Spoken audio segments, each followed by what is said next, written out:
Conic sections are formed when a plane intersects a cone or a pair of cones with a common vertex at different angles. So in the first case, we have the intersection between the horizontal plane and a cone forming a circle. And in general, we're going to define these conic sections using a focus, directrix, and eccentricity. And we'll see how these are useful when we convert the equations for the different conic sections from Cartesian coordinates to polar coordinates. So we'll see that a circle has an eccentricity of 0. And if we tilt the plane at some angle, the intersection between the plane and the cone is an ellipse. And we'll see that the ellipse has an eccentricity between 0 and 1. And tilting the plane further, the intersection is a parabola, which has an eccentricity of 1. And tilting it further, such that the plane intersects two cones, we get a hyperbola, which has an eccentricity greater than 1. And you can get degenerate conics, such as when the horizontal plane goes through the common vertex between these two cones. So you may get a vertex, a line, or a pair of intersecting lines, depending on how you orient this plane. A parabola is defined using a focus and a line below it called the directrix. So this parabola has a vertex at the origin.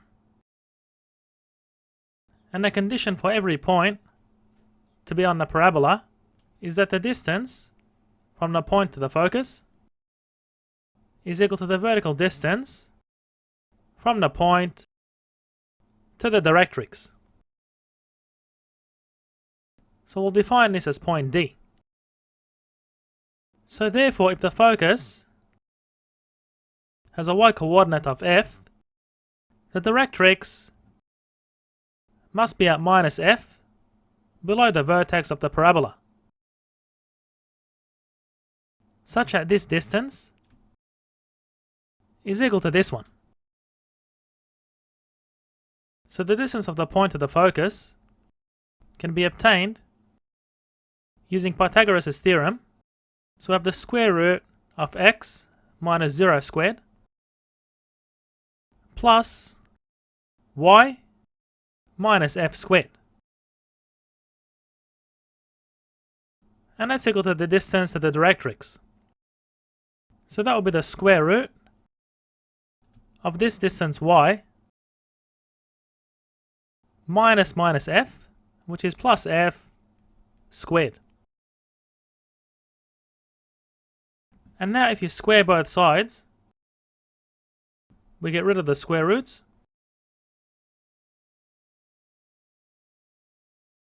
And expand these two terms, we get x squared plus y squared minus 2fy plus f squared. And that's equal to y squared plus 2fy plus f squared. So these terms cancel, and so do these terms. And then adding 2fy to both sides, we get 4fy on the right. And then turning this equation around for y, we get an equation for the parabola. So y is equal to x squared on 4 by the distance from the vertex to the focus. And we define the eccentricity to be the distance from point P to the focus over the distance from point P to the directrix. So in the case of a parabola, both distances are equal no matter which point you choose on the parabola. So the eccentricity is 1. Now if we had a parabola oriented sideways, with the directrix on the left and the focus on the right, then we'd just swap y and x. So we'd get x is y squared on 4f. And if this parabola was flipped to the other side, so the directrix will be on the right in this case, and the focus will be on the left, we just negate this equation. So we'd get x is minus y squared on 4f.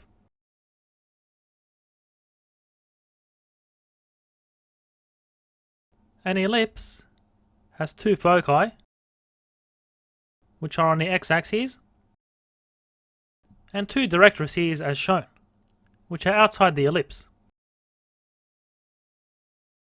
And we define the length of the semi-major axes to be the distance from the origin to the vertex of the ellipse, being A, and this distance is the length of the semi-minor axis, which is B. And a point is on the ellipse if the total distance to both foci is constant. So the distance from P to the left focus, using Pythagoras, is the square root of x minus f squared plus y squared plus the distance to the other focus. So that will be x minus f squared plus y squared, and that's equal to a constant.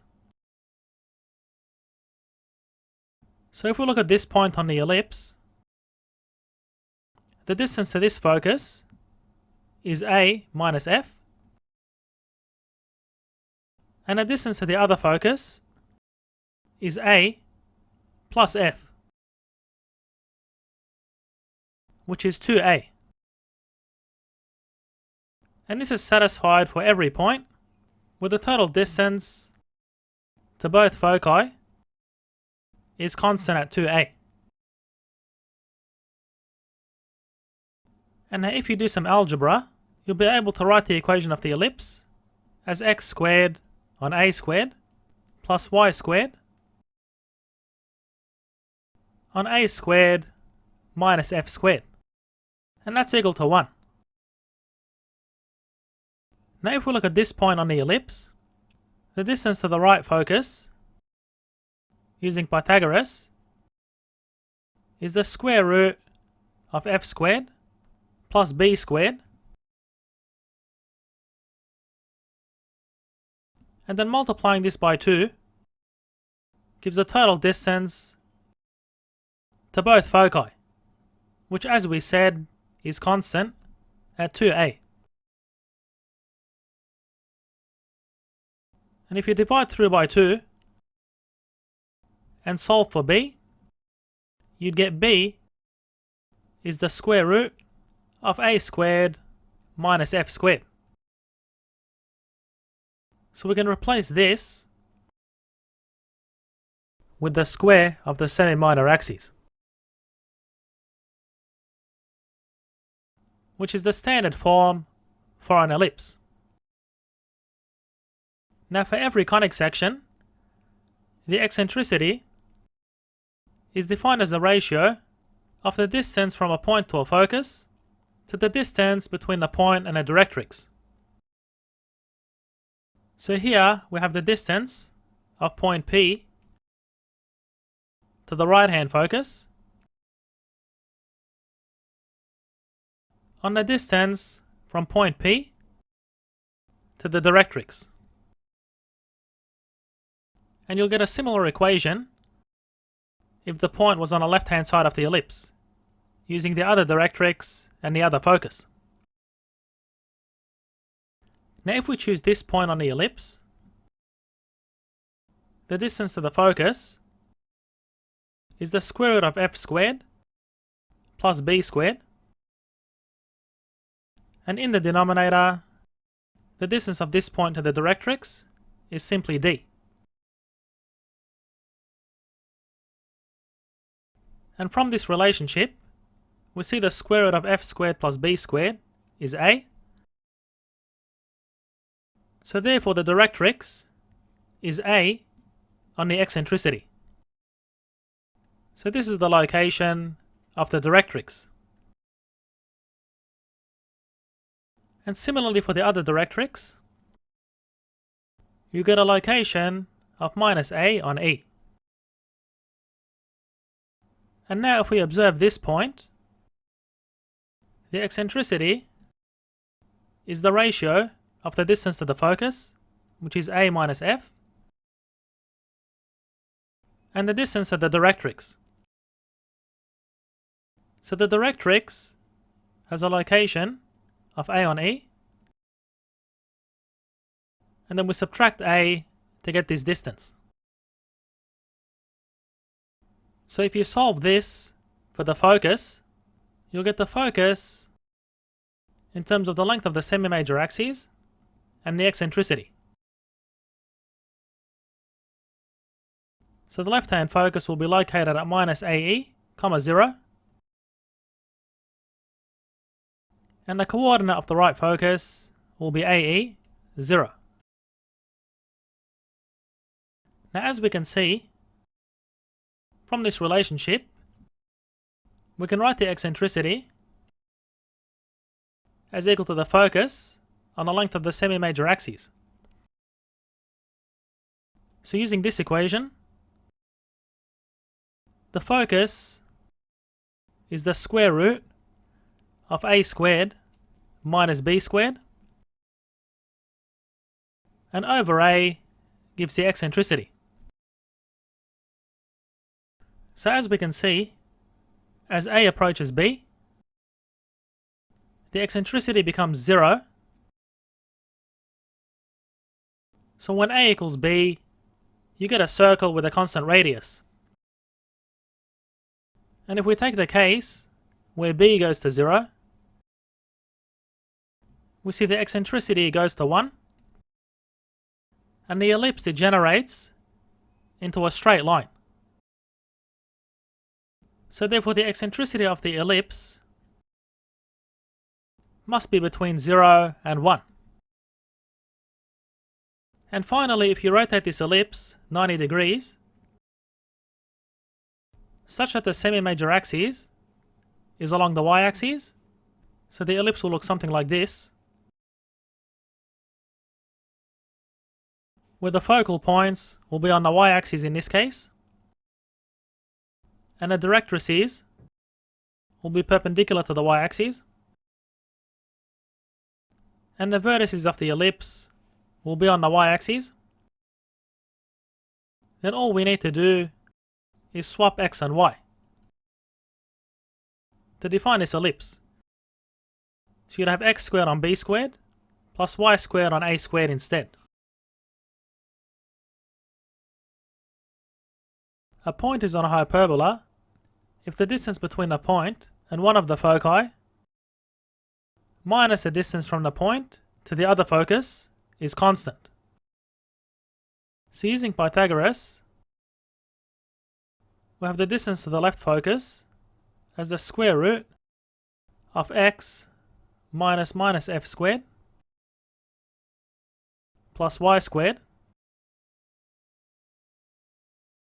and minus the distance to the other focus, which is the square root of x minus f squared plus y squared, is constant. So if we choose this point on the hyperbola, being the location of the vertex, the distance to the left-hand focus is a plus f, And the distance to the right hand focus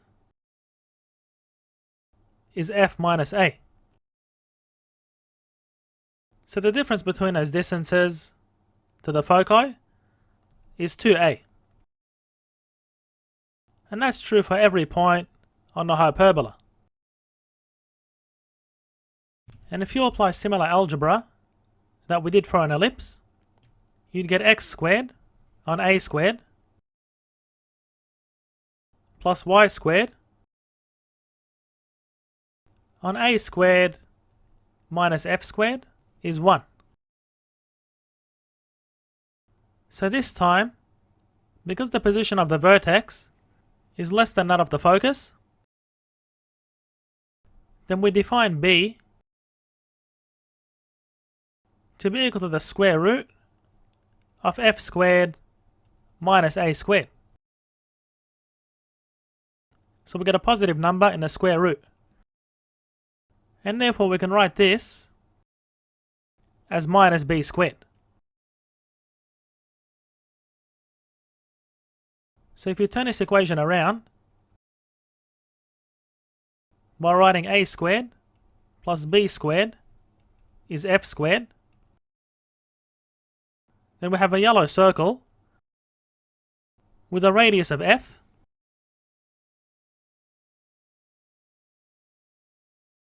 so therefore the point with coordinates a, b is actually on the asymptote of the hyperbola, which we'll define shortly. And the eccentricity is defined as the same way as the other conic sections. So taking this vertex of the hyperbola, we have the eccentricity is equal to the distance of the focus, which is f minus a, on the distance to the directrix. So that will be a minus d.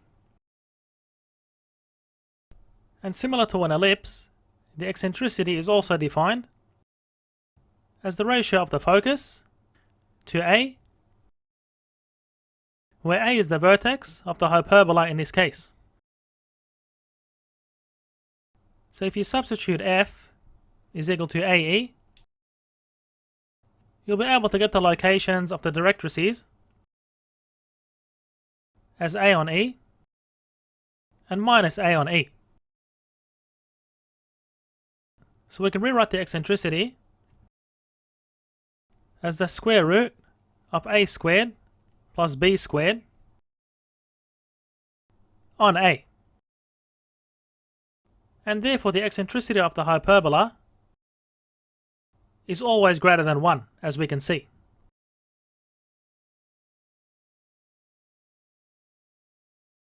Now to find the asymptotes, we can solve this equation for y.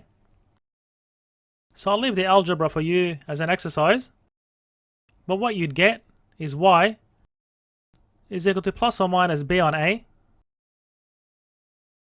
by the square root of x squared minus a squared. So as x gets large, then this term becomes insignificant, and therefore y behaves like a line. So we have plus or minus b on a by x. So these are the equations of the asymptotes. So as we can see, when x is equal to the vertex of the hyperbola, we have the coordinate AB on the asymptote. So B is not chosen arbitrarily. And we see that by symmetry, the asymptotes pass through the origin. And similar to an ellipse, if this hyperbola was rotated 90 degrees, so the directrices will be horizontal, and the vertex and the focus will be on the y-axis instead, then you just swap x and y, so you get y squared on a squared minus x squared on b squared is equal to 1. And the slope of the asymptotes will also change. So basically you'll get a on b instead of B on A. And we'll summarize these results and come up with a single equation for all of these conic sections in polar coordinates.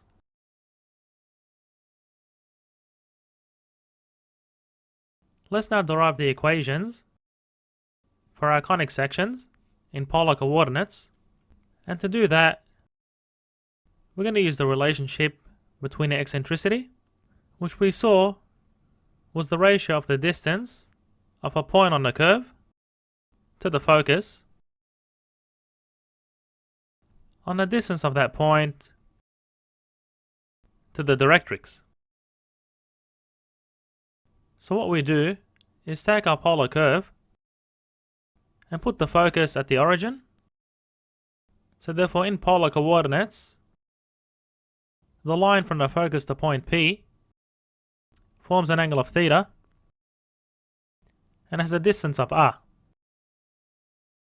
So therefore the distance of a point on the curve to the focus is r in polar coordinates, and the distance of the point to the directrix is equal to the distance of the directrix from the origin, which is at the focus, minus this horizontal distance over here, which is r cosine theta.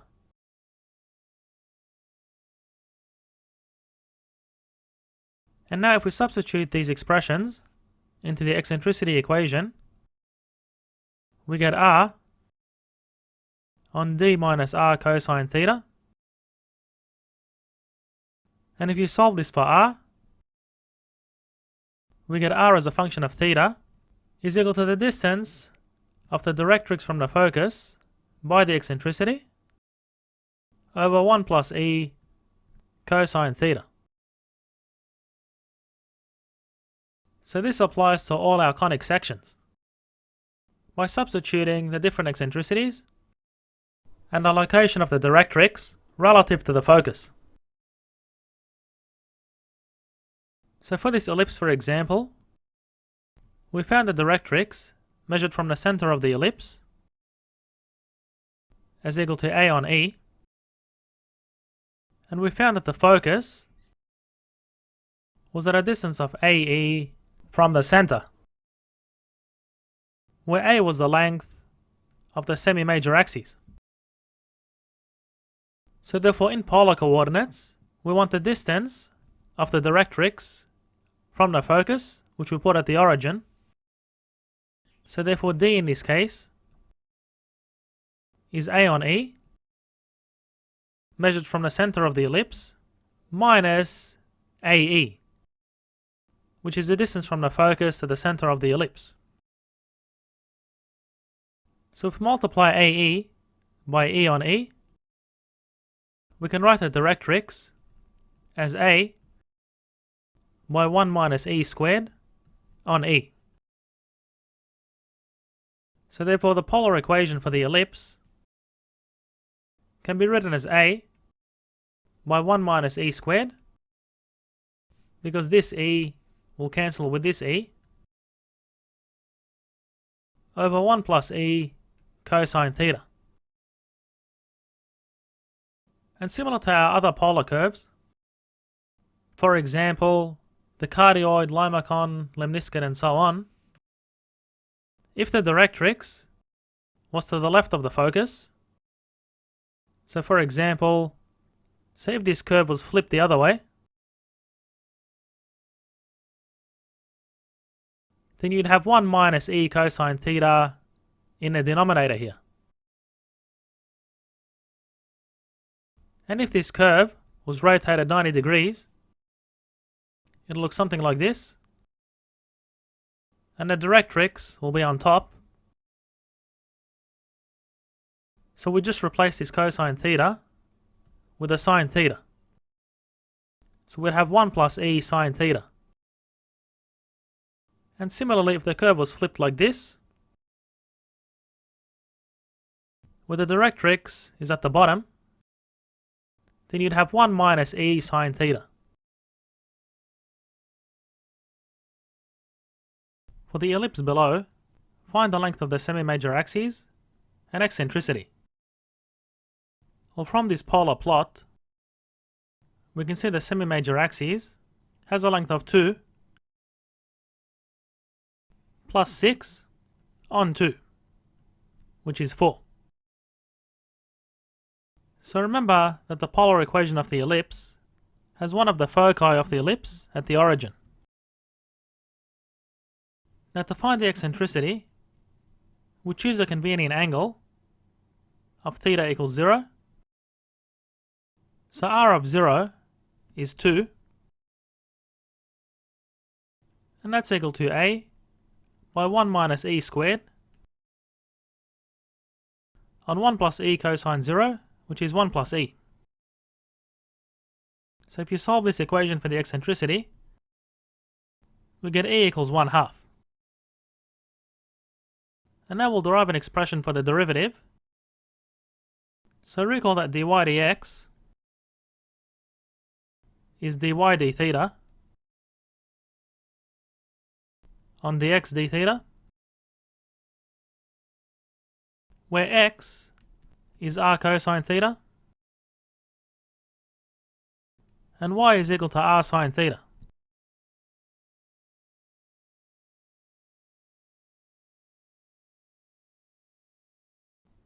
So using the product rule, dy d theta is dr d theta, or r dash of theta, by sine theta, plus r cosine theta. And dx d theta is r dash of theta, cosine theta, minus r sine theta. And we can find r dash of theta using the quotient rule. So low d high will give 0 minus high d low, which is minus e sine theta, over the square of the term in a denominator.